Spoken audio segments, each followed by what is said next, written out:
এটা ছিল গ্যাংটকে আমাদের সেকেন্ড দিন। প্রথম দিন পৌঁছে রেস্ট নিয়ে তারপর বিকালে বেরিয়েছিলাম এমজি মার্গে। যাওয়ার সময় আমরা সেখানে প্রাকৃতিক কিছু দৃশ্য আশেপাশের সেগুলো দেখছিলাম, খুব সুন্দর ছিল যেগুলো। আর ওয়েদারটাও বিকালের খুব সুন্দর ছিল, এদিকে পাহাড়, সূর্যাস্ত যাচ্ছে। আর তারপরে আমরা শপিং করতে লাগলাম। এটা হচ্ছে লাল মার্কেট, গ্যাংটকেরই লাল মার্কেট এখানে। তারপর এটা হচ্ছে এমজি মার্কেট। সবাই মিলে শপিং করেছি।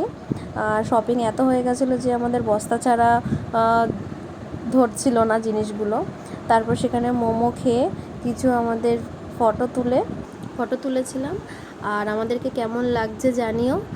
আর তারপরে ফটো তুলে আমাদের শপিং করে রুমে ফিরে এসেছিলাম। আর রুমে ফিরে এসে দেখি বৃষ্টি হচ্ছে। পাহাড়ে বৃষ্টির একটা আলাদাই মজা। আর তোমার সাথে দেখা হচ্ছে নেক্সট ভিডিওতে। টাটা।